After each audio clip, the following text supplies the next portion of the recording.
YouTube, what's up, man? It's your boy Anime Asriel in the build, and so today we are making a tier list for Demon Slayer, the Hinokami Chronicles.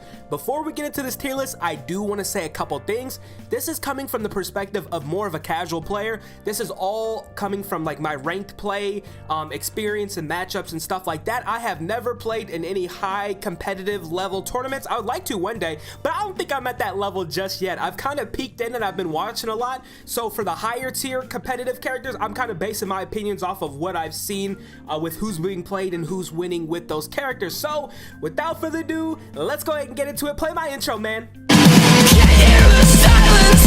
Can you see the dark? Can you fix a broken? Can you feel the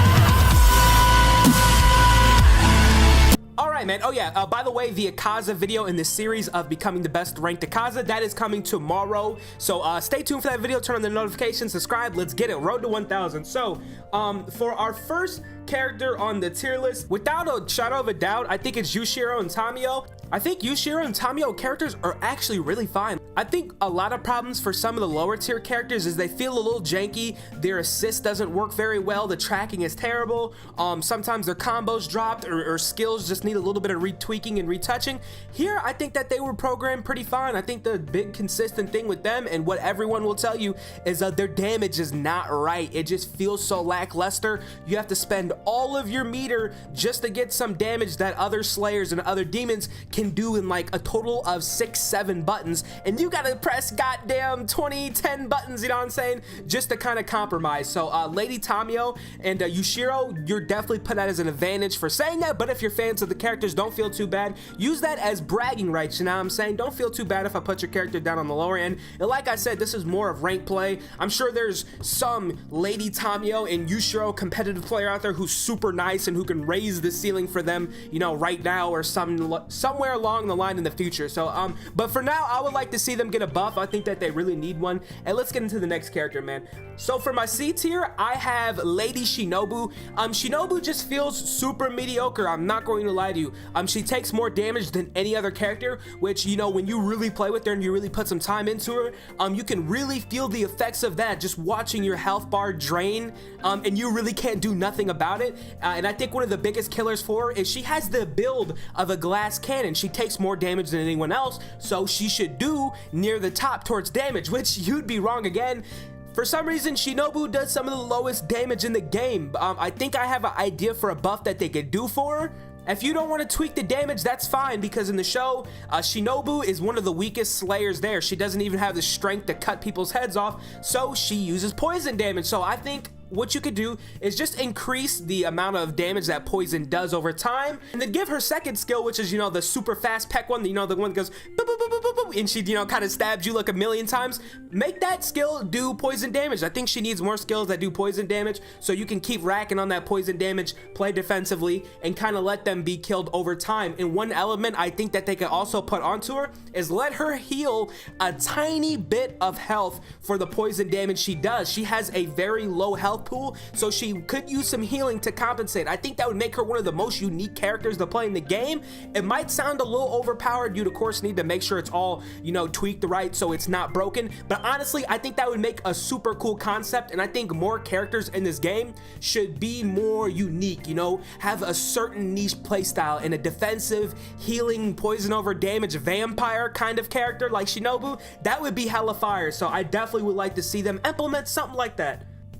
Next up is Mokomo, and Mokomo was actually one of my mains, but I felt super upset because I love the character Mokomo. I think she's cool, she's swaggy. I like the drip she has with the mask on the side of her head. You know, Mokomo is swaggy, so of course I wanted her to be really good, but I think she kind of bites the bullet in terms of these lower tier characters is she cannot do the damage that some of the other characters have, and I feel like that's super crazy. I think for a fighting game, the roster really has to be balanced, so if she's not doing damage, she needs to overcompensate in some other area, and for her, I really don't think she has that ability. I can put damage aside and just talk about how the character plays herself. She drops a lot of combos consistently, and as far as her range for basic attacks and just stuff like that in general, she does not have a lot of range. Like, I feel like I'll be throwing out attacks and someone will be standing just too far away for me to hit them, and they can counter and punish me, which is fair because she's a short character, but she just doesn't have tools to get around that kind of stuff. She just overall overall a really weak character. And I think for Demon Slayer: The Hinokami Chronicles, I think the competitive community in Demon Slayer: The Hinokami Chronicles would be much more poppin' if much more characters were high tier. I think for us viewers, it's much more entertaining to go to these ranked tournaments and see players play a bigger variety of characters. And then finally, in my C tier, I have Sabito. Sabito does not really have the problems that these other characters do. He has the damage problem, but his combos feel fine. Sometimes there is a little bit of jank with his mechanics from time to time. I think a lot of Sabito players will actually tell you that aesthetically he's a really cool character. He just comes down to the issue of they need to touch up his attacks, make him connect a little more, and he really needs to do a lot more damage, you know. So, all right, we're finally done with C tier. Those are all of my C tiers. And now we're moving on to B tier. So first up in my B tier, I had Murata. I really don't think Murata does anything very well. His damage is like really consistent. I guess you kind of know what you're gonna get with them, which isn't really much. Like, you really need to work for damage. With Murata, you need to be doing switch techs, and you need to be popping out assists and really extend the hell out of them combos. You need to use every second of that combo meter to get some damage with Murata. But yeah, outside of him just kind of being a very good assist, not sure what he really excels at, so I'm gonna put him in B tier. The only thing that saves him is, of course, his assist. Next up, I have INOSUKE. I think if INOSUKE did as much damage, I don't know, as a Rengoku with his combos, or like an Akaza level of damage, and they tweaked his jump in the air and multiple slash skill, I think that he would be a much better character. Goddamn, he might be the best character in the game, to be honest with you. The combo potential with INOSUKE is ridiculous. I can kind of see why they were scared to boost his damage numbers, because the amount of combo potential you can pull off with boosted damage, it would be absolutely ridiculous. So yeah, I have INOSUKE in B tier. I think he's really underrated. I just don't think he packs the punch that other characters did. I think they need to tread carefully though. If you boost him too much, I think he automatically becomes a top tier or the best character in the game, in my humble opinion. I'm going to finish off B tier with Yahaba. I'm not a big fan of Yahaba. I think a lot of people swear by him. Of course, in just my casual ranked play experience, I haven't ran up against many good Yahaba players. He's a really costly player to play in terms of using meter, and I don't think he packs the punch. I think that his skills can easily be dodged. His basic attacks can easily kind of be countered and dodged, especially if you're playing ranged characters. I think he gets outranged and up close. If you're smart enough and you can close in on him, you can really punish him. All right, so let's go ahead, let's move into my A tier. For my A tier, I have Urukadaki. I have played a few good Urukadakis. My god, the trap potential, the combo potential with Urukadaki is pretty insane. I would say he's a really good defensive character. You can pretty much play keep away with them, and then also on top of that, I think he's one of the much more easy characters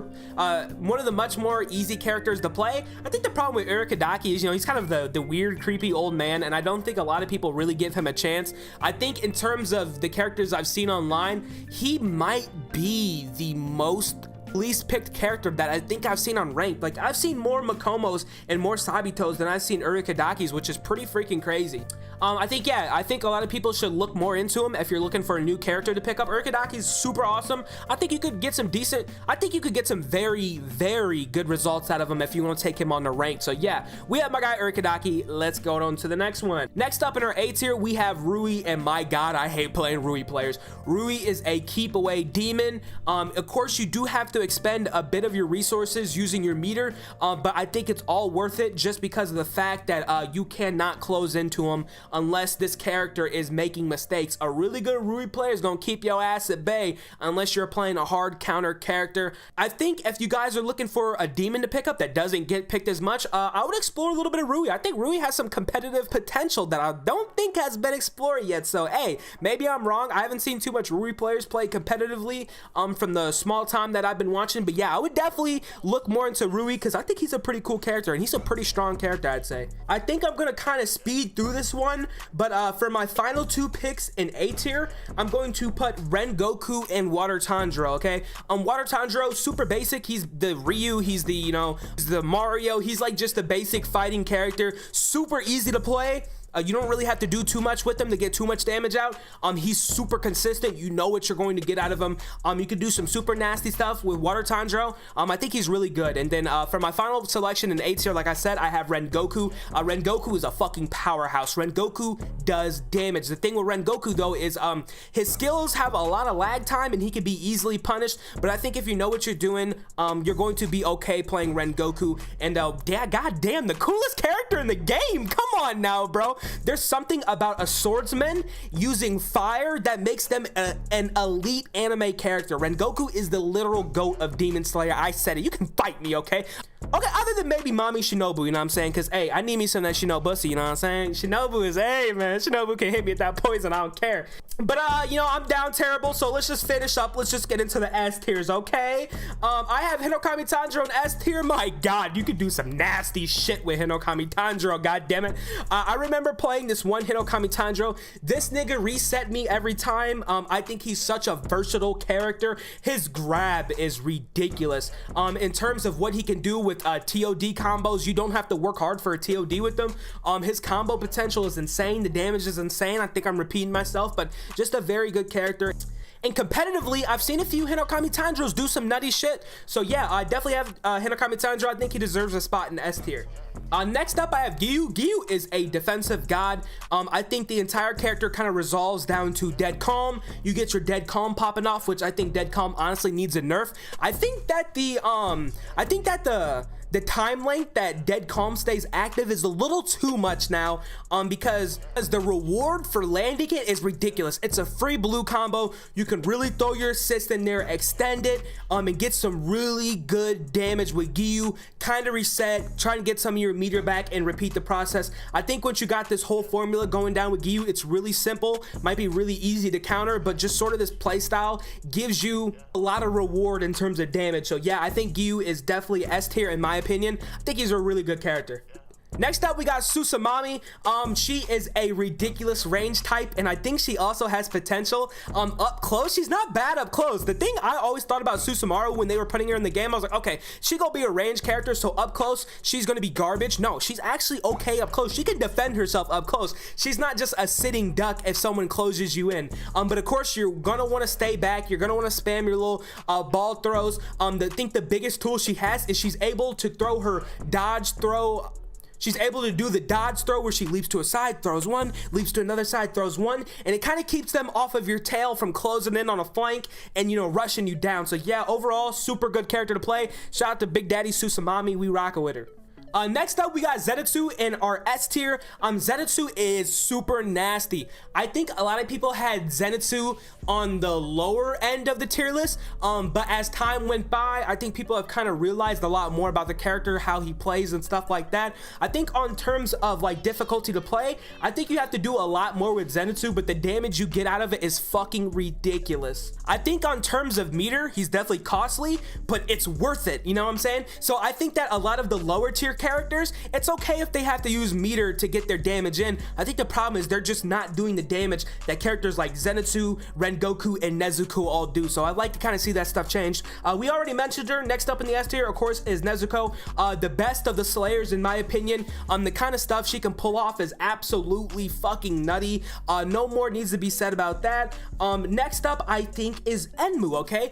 I'm sort of playing Akaza right now online, but to be honest with you, I think Enmu is a much more fun character. The kind of length that bro has, pause on that, is ridiculous, okay? Like, Enmu can hit you from across the map. You can kind of do your little resets with the little orbs, put them to sleep and kind of continue stuff going. I think once a Enmu player online or in some sort of competitive form, once they build up some momentum and they get going and they're controlling the match, there's not a lot you can do to really slow that player down. Damage is good, resets are A1. Second best character in the game, in my opinion. Every time I go up against the Enmu, I lose, I swear to God. It's just depressing. It's just depressing to play against. I'm not gonna lie to you. You already know who is number one. At this current state in time, Akaza is the best player in the game. I'm learning new stuff on how to play with them every single day, and I say he's a super fun player to play. Like I said, this is just mostly my opinion coming from a casual player. I play a lot of ranked matches, and I kind of just watch the competitive scene, kind of see who's winning, who's doing what over there, and this is just a complete amalgamation of all of that, in my own opinion, man. So yeah, without further ado, this has been your boy Anime Azriel. Hope you ain't too harsh on me. Akaza video coming tomorrow. Press the subscribe button. I love y'all, and I'm out, man. Peace.